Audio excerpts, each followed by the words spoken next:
Su insanın həyat mənbəyidir. Saflıq isə insanın ruhunda gizlidir. Mən suyun saf qalması üçün çalışdım. İnsanların da yaddaşında saf qalmaq istəyərdim. Anar bizim ilk övladımız olub. Hər iki tərəfdən ilk nəva olub. Yəni həm atası tərəfdən, həm anası tərəfdən ilk nəva olub. Ona görə də hamı tərəfindən onun gəlişi hamı tərəfindən çox sevilib. Ona görə əzizlənib, çox necə deyim, istəkli olub, istəkli nəva olub. Bu adam bu dünyanın adamı deyildi. Elə bir gün Allah Teala onu insanlara sevinç vermək üçün, insanlara yaxşılıq eləmək üçün yaratmışdı. Allah vermişdi, 45 il ömür yaradı, yaşadı. Çox mənalı yaşadı. Anarı hamıdan fərqləndirən onun hər kəsə ayrılıqda diqqət göstərməyi idi, güvən verməyi idi. Elə bir anarla hansısa bir yerdə isə, hansısa bir problem varsa, nəsə bir çətinlik varsa, fikirləşirdim ki, anar buradadır, anar yanımdadır. Yəni heç bir çətinlik ola bilməz, elə bir güvən verirdi bizə. 8-ci sinifə qədər Ağdamda oxuyub, sonra bu məcburi köçkün kimi biz gəlmişik Bakıya. 9-u, 10-u, 11-i Bakıda oxuyub, 278 nömrəli məktəbdə Günəşli qəsəbəsində yaşamışıq. Orada da, yəni 1-ci sinifdən 11-ci sinifə qədər istər Ağdamda, istər Bakıda anar həmin sinifdə ən əlaçı tələbə olub, ən yaxşı oxuyan şagird olub. Mən anarda bir ata kimi həmişə bir Azərbaycan kişisinin simvolunu görürdüm. Mərdlik görürdüm, kişilik görürdüm, xeyirxahlıq görürdüm, vətənini, elini, obasını sevməyi görürdüm. O qədər vətənimizə, elimizə, torpağımıza bağlı idi ki, o qədər Ağdama, doğma kəndimiz Şıxovalıya bağlı idi ki, bəlkə də yox, elə həqiqətən də bizim kənd alınandan sonra ora ilk çox böyük çətinliklə icazə alıb gedən adamların birincisi anarıdır. O oradan torpaq gətirmişdi.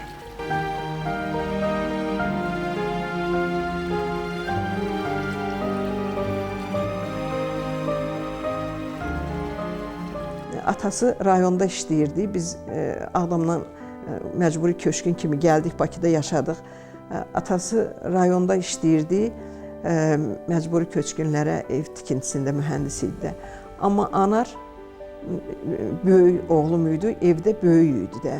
O bütün kəndin, bütün hamının xeyrinə, şərinə yarayan, yəni hamının xeyrində, şərində iştirak edən anar olub. Atasından çox anar, yəni bir ağsaqqal kimi, böyük kimi.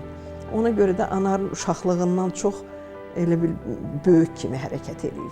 Uşaqlığı az keçirdi. Çünki ata yanında olmayıb, anar hər şeyə o hamının, evimizin çətinliyini də o çəkib, bacının, qardaşının da hamınınki. Mənim bəlkə də ailədə həkim olmaq mən çox sevinən o idi. Ki, mən olmadım, sən həkim oldun, çox sevinirdi. İlk dəfə onu jurnaldan da o oxuyub, mənə də o demişdi ki, Gəl evimizin həkimi. Biz rayondaydıq, qayıdırdıq Bakıya. Qapını açdı Bakıda. Qapını açanda məni Heylə qarşıladı sevinclə.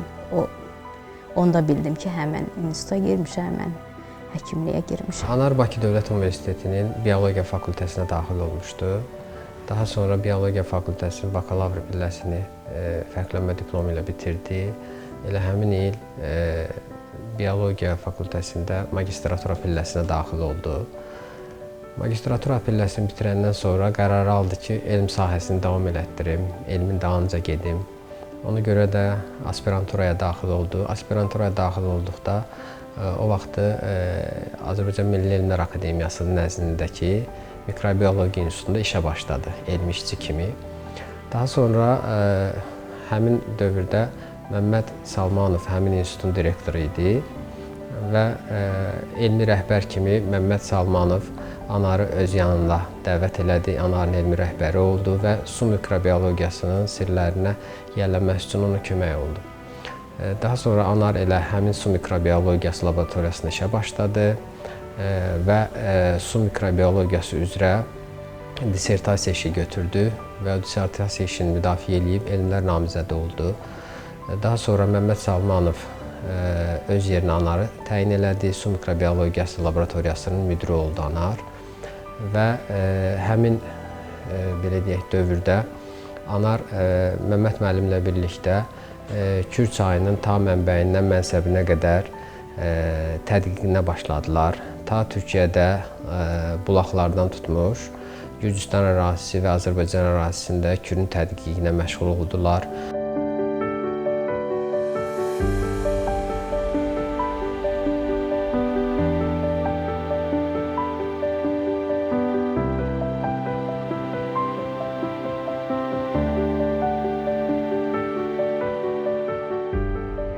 Uzun illər təsəvvür eləyin ki, hər nöqtədən, hər suyun tərkibi dəyişdikcə nümunələr götürürdülər, araşdırırdılar, işləyirdilər bunun üzərində və Anarın elmi işi də elə Kürlə bağlı idi. Kür çayının Xəzər dənizinə tökülən yerində, Qızılağac körfəzində mikrobioloji mühiti tədqiq elədi və bu yöndə çox böyük fəaliyyətləri oldu və dissertasiya işini uğurla yekunlaşdırdı.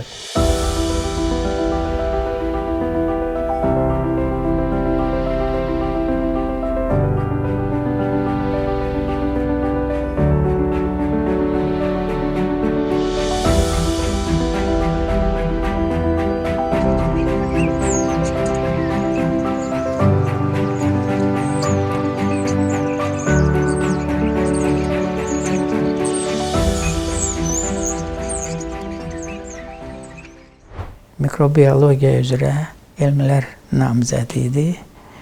İşlədiyi kafedrada da dosent idi. Amma elmi işi daha geniş idi. Elmi işi, doktorluq işi geniş idi.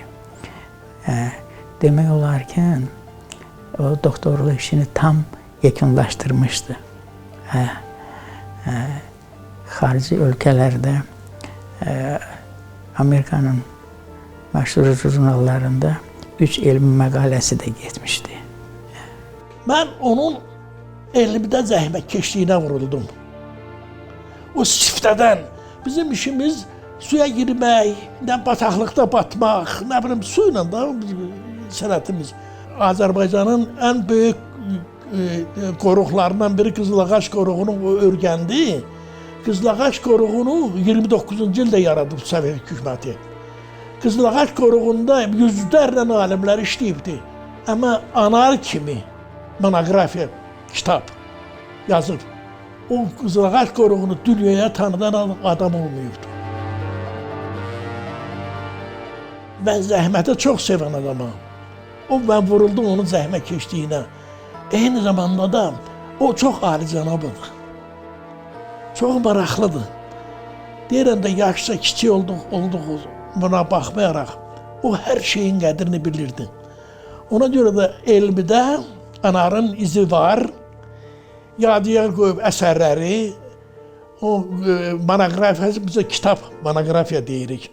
Monoqrafiyası var, elmdə də o kamilidir.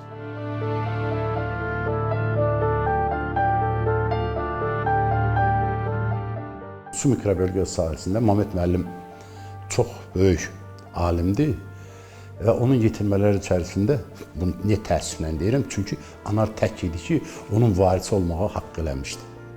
Doğrudan da çox savadlı, həm də zəhmətkeş insan idi. Çünki zəhmətkeş insan istənilən məsələdə varis də ola bilər, ona gəlib vaxt keçəndən sonra rəhbər də ola bilər. Anarın bax, o keyfiyyəti idi ki, onu həmişə üzdə saxlayırdı, zəhmətkeşliyi, böyük-kiçik yeri bilməyi və təbii ki də ağlı.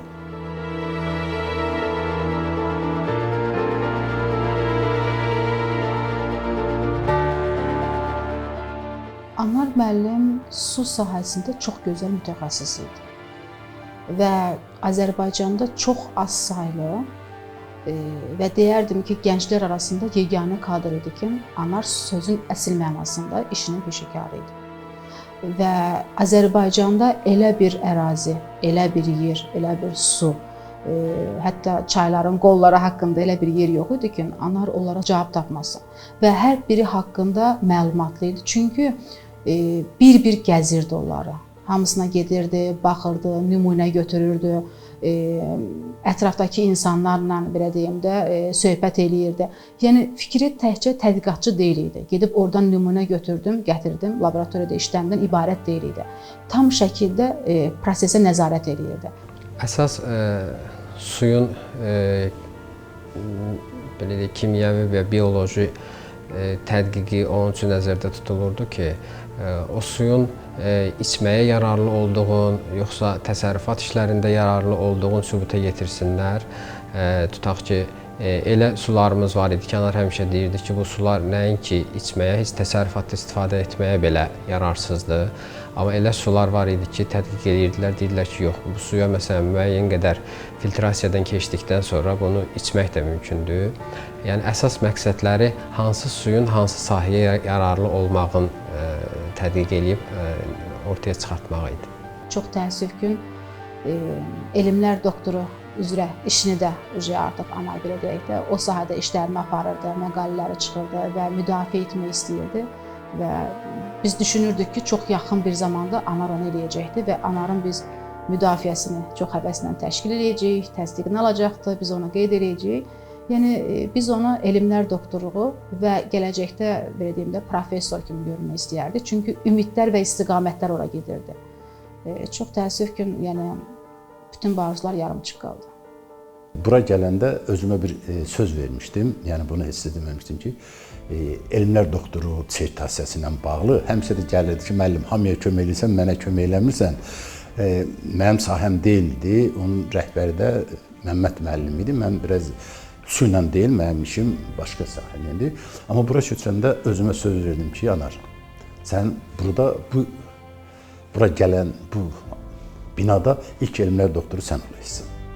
Və axırıncı səfərdə söhbət edildi, elə dedim ki, bura artıq elə sevinirdi ki, çünki burada biz həmişə o botanikanın idi bina. Biz də 5-ci mərtəbədə kvartirant idik. Kvartirant da nədir bilirsiniz də. Yəni, bura gələndə inanın ki, Anar qədər sevinən adam yox idi. 3 günün içərisində Anar bu institutu bura köçürdü. Onun o təşkilatçılığı, instituta can yandırmağı, yəni bu saatları mən deyərdim, elə bir adam bəlkə də bu institut bir də gəlməyəcək. Təəssüf. Allah rəhmət eləsin. Açıq deyim, mən o günləri Vüqara dedim qardaşına ki, bəli, başa düşürəm sizi, valideynləri övlad itirib, siz qardaş itirmişsiniz, mən də sağ əlim itirmişim. Biz bura köçəndə Anar çox həvəslə, ürəklə, biz siz necə belə ümidlərlə gəldi ki, bu instituta biz köçürdük ki. Və biz Pənah müəllimə biz bu yeri veriləndə biz ikimiz də eyni anda soruşduq ki, Pənah müəllim, biz hardan başlayaq köçməyə? Yəni biz demədik hara gedirik, nə edirik. Verdiyimiz ikimizin də eyni vaxtda verdiyimiz sual, müəllim biz hardan başlayaq? Yəni bax o söz yadımdan çıxmır və hətta dedi ki, Pənah müəllim, onlar biz də gedək instituta baxaq. Yəni o qədər belə şeydir ki, Anar həmin gün işlə deyil idi sözümüzü. Gəldi mənim otağıma soruşdu ki, nə oldu, nə xəbər var beləsinə? Deyirəm ki, bəs belə-belədir. Gedək onda baxaq da. Gəldi Pənah müəllimlə baxdıq. Yəni yenə deyirəm, o kadrlar gözümün önündən getmir. Gəldi və hətta maşınını saxladığı yer qədər böyük mənim yaddaşımdadır ki, harda saxlamışdım maşını gələndə. Biz gəldik, otaqlara baxırdıq və o qədər vicdanlı insan idik ki, yəni o qədər hər kəsi fikirləşən bir insan idik ki, biz gəlib otaqlara baxanda mən onda qayıtdım ki, Anar, başdakı 2 üzbəüz otaq ən böyük otaqdır və dəniz mənzərəsinə biraz yaxın otaqdır. Bu otaqlar səninki olsun. Gülə-gülə qayıtdı ki, hə, çox qəşəng otaqdır beləsinə. Qapını açdı, ikisinə də baxdı, qayıtdı ki, ay Könül, sən nə danışırsan? İkisi də böyükdür. Deyirəm ki, böyükdür də, Anar, lap yaxşı, nə olacaqdı? Qayıtdı ki, ay yox, vicdandan deyil, o bu otaqlar biraz balacadır. Deyirəm, ay Anar, balacadır. Sən bu institutda bu qədər əziyyət çəkmisən də. Bu qədər əziyyət çəkmisən, bu qədər həvəslə, ürəklə işləyirsən. Yəni sənin qədər bu institutda əziyyət çəkən insan çox azdır. Qayıtdı ki, nə olsun və sənin otağın hardadır? Deyirəm ki, ay qardaş, mənim də otağım o tərəfdədir, narahat olma günə. Dedi ki, baxdı, dedi ki, yox, Könül, həqiqətən otaq çox qəşəngdir, ikisi də böyükdür. Mənim vicdanım yol verməyəcəkdir, o birisi otaqlar balacadır. Dedim, yaxşı, neyniyək? Deyir ki, qapını açdı, dedi ki, bəlkə bu otağı mən götürüm, ağlım nə kəsir? Baxdım, dedim ki, hə, yaxşı, onda böyüyü laboratoriyana verərsən, istəyirsənsə, balaca da özün. Dedi ki, bəs qapıya nağaraq, mən də sumkamda heç bir şey yox idi, çünki iş yerindən çıxıb gəlmişik. Boş bina, remontsuz bina. Qayıtdım ki, üzr istəyirəm, qayıtdım ki, pomadam var, çəksəm olar. O, bu qapısına bir A hərfi yazmışam mən onun, 2 laboratoriyasında. O A hərfi hələ də büyün oradadır.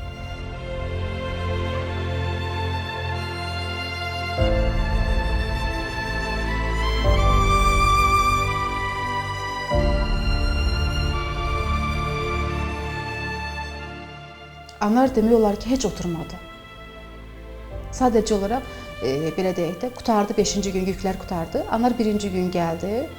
Sadəcə olaraq, belə deyim də, otaqda hələ tam təmizlənməmişdi, heç bir işlər getməmişdi, təmizlik işlər aparılırdı. Allah ömür versəydi, təbii ki, Anarın burada 2 otağı var idi. Bilmirəm, Pənah müəllim sizə də demədi. Özünə də demişdi. Biri özünün sırf 2-ci mərtəbədə olan otağı idi. Laboratoriya müdürü kimi. 2-ci otağı aşağıda məndən bərabər bir otaq vermişdi. Ona həmkarlar kimi, mənə də Müdafiə Şurasının müavini kimi otaqda oturmağa bir otaq vermişdi. Nə o otaqda Anar oturmaqdır, nə də mən oturmaq istəmirəm böldəki otaqda.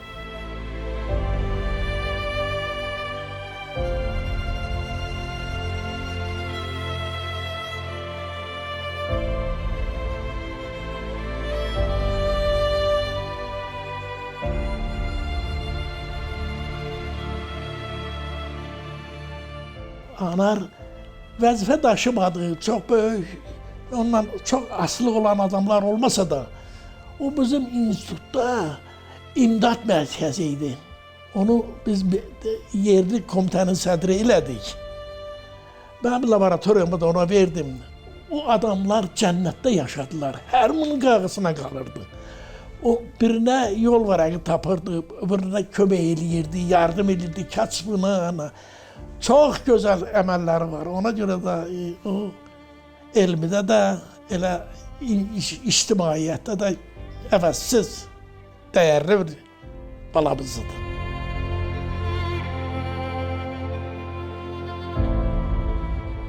Həmkarlar təşkilatının sədri idi və belə deyim də, yəni kollektivin hər bir üzvünə öz övladı kimi baxırdı.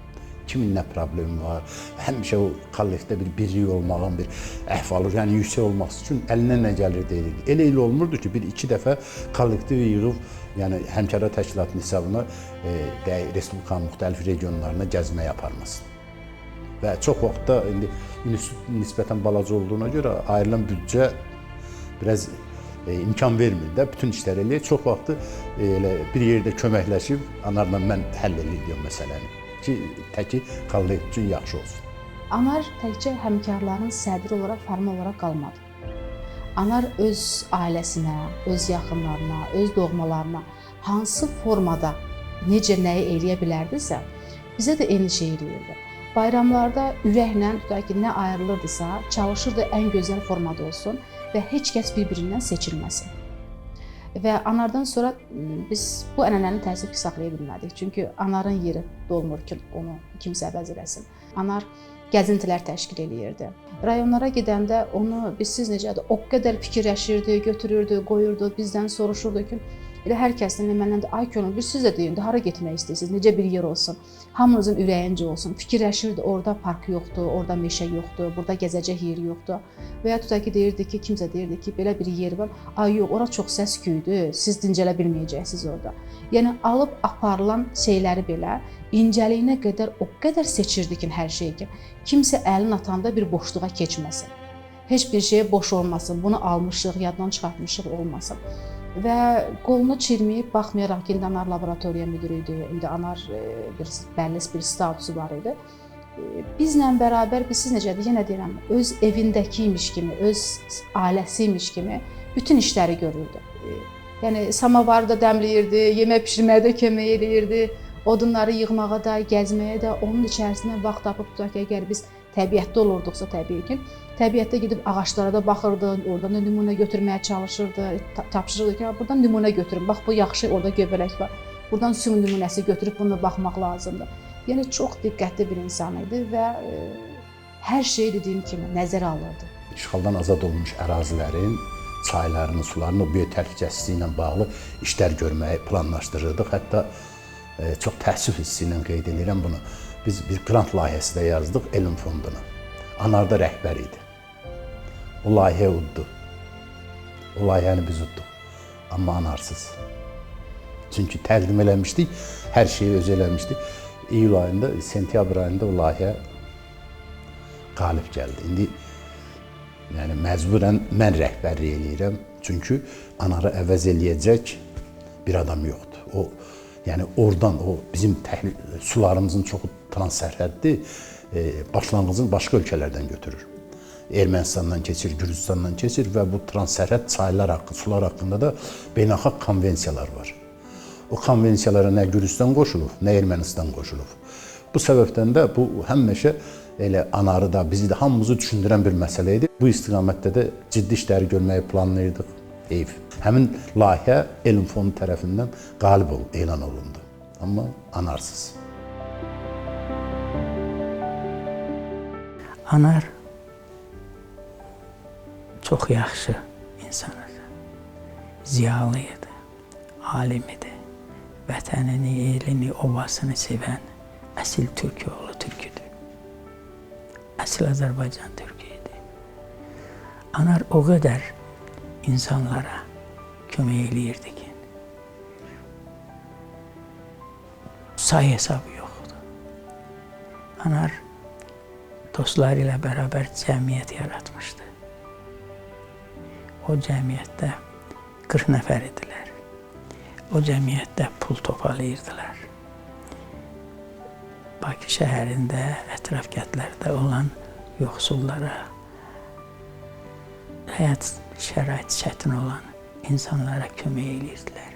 Ərzaqına, puluna, işə düzəltməyinə və s. O elmi işi ilə yanaşı, həmişə bax, belə işlərlə də məşğul olurdu. Anar imanlı idi. Anar Allah'ını sevən, Peyğəmbərimizi sevən, Quran əhli idi. Quran kitabını demək olarkən, Anar bütün ayələrini izah eləməyə müəyyən qədər qadir idi. 44 günlük müharibədə dəfələrlə cəbhə bölgəsinə yollanırdı, gedirdi orada, istər ərzaq yardımı eləyirdi hərbiçilərimizə. Müharibə bitdikdən sonra qazi ailələrinə, şəhid ailələrinə gedib yardımlar eləyirdi. Rayon gəzirdi, gedirdi və ondan sanki bir belə deyək, mənəvi zövq alırdı. Və hər belə deyək, qazi ailəsindən çıxanda mənə zəng eləyirdi ki, bu qazi ailəsini gördüm, bununla tanış oldum, filan rayon, filan kənd, lazım olsa sən də kömək eləyərsən. Bu belə yəni həqiqətən də həm pozitiv, həm insanlara dəstək verməyi xoşlayan, ondan sanki bir motivasiya alırdı, enerji alırdı.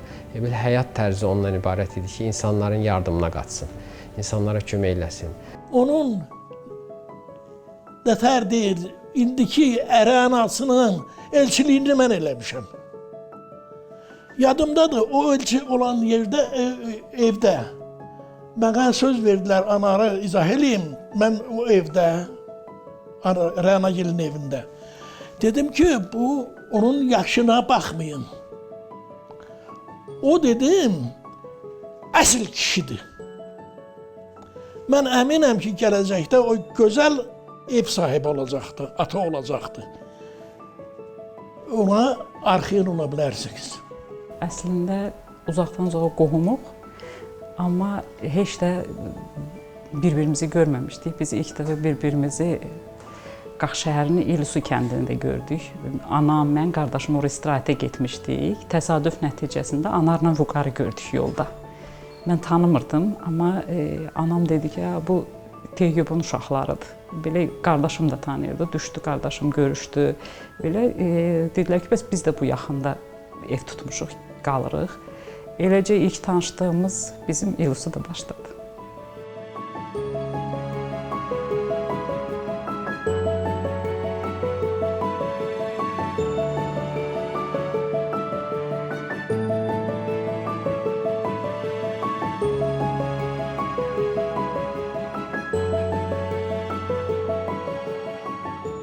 Anar həm yaxşı həyat yoldaşı idi, həm yaxşı ata idi. Ən əsası çox gözəl övlad idi, çox gözəl övlad idi. Mən öz övladlarıma da, xüsusilə oğluma deyirəm ki, sən atan kimi övlad olmağa çalış. Onun kimi övlad hər bir insan ola bilməz.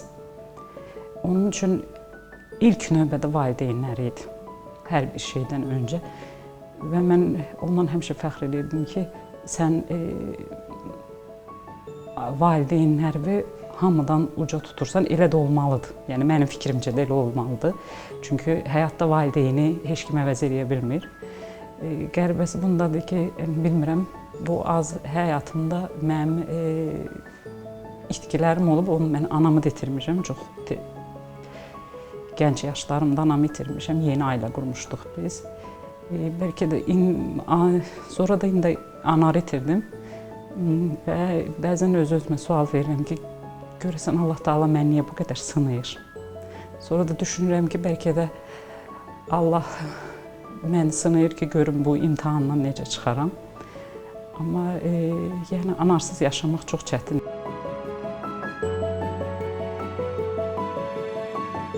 Oğlu Türkiyədə universitetə girdi, amma o bilmədi ki, hələ seçim gəlməmişdi də oradan. Hələ o bilmədi hansını seçib, hansına gedəcək. İmtahan verib qutarandan sonra o rəhmətə getdi, dünyasını dəyişdi. Anar bizim üçün ölməyib. Anar dünyasını dəyişib. Amma yəni arzuları bu idi ki, hamının arzusu olduğu kimi o da balaların, övladların bir tərəfə çıxarsın. Xəzər Türkiyədə gedib oxuyacaqdı. O onu gedib yerbəyer eləyəcəkdi. O hər şeyi hamıdan gözəl bilirdi. Övladımız bu birinci kursda təhsil alır, amma çox təəssüf ki, o bilmədi ki, o harda təhsil alır. Arzusu idi ki, hətta belə deyirdi ki, Xəzər, nə qədər ki, insan, yaşam var həyatda, hər bir insanın diş həkiminə ehtiyacı var.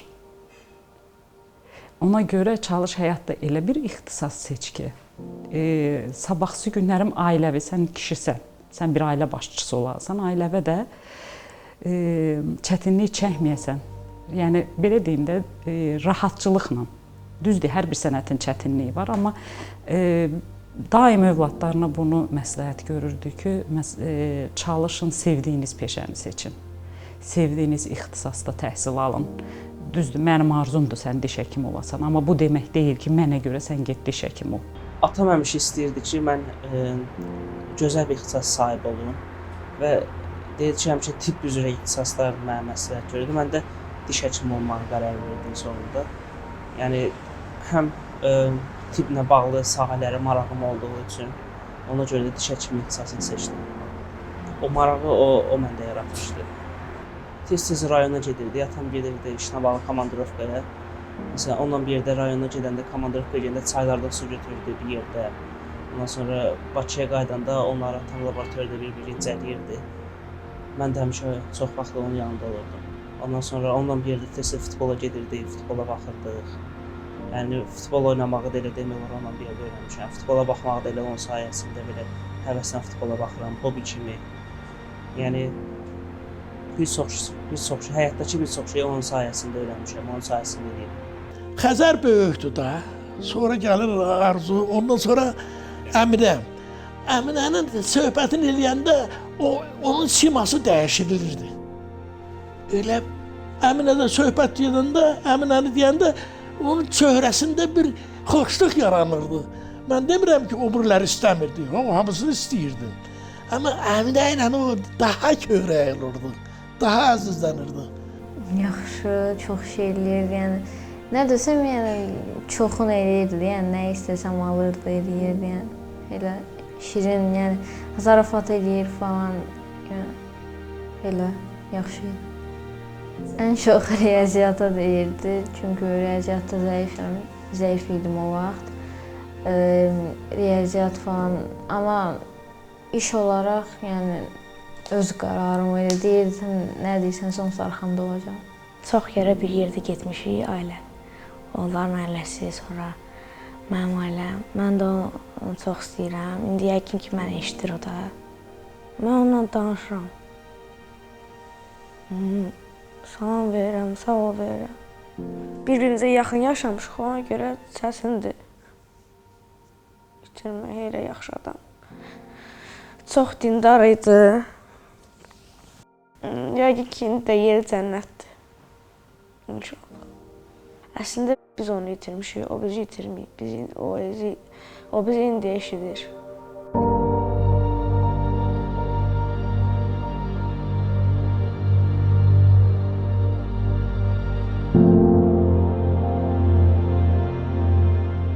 Bəzən bizə deyirdilər ki, siz həm qonşusunuz, həm iş yoldaşısınız, amma hansısa məclisə gedəndə siz yenə bir yerdə oturub bir yerdə söhbət edirsiniz. Sizin belə çıxır ki, söhbətiniz bitmir. Deyirdik, hə də biz o qədər hər şeyi bir-birimizlə bölüşürük ki, həqiqətən də bitmirdi söhbətimiz. Məsələn, adi elə olurdu ki, Anarın rayonda işləri olurdu. Deyirdi ki, gedək rayona. Biz səhər gedirdi, axşam qayıdırdı. Səhər bir yerdə gedirdik, axşam qayıdırdıq.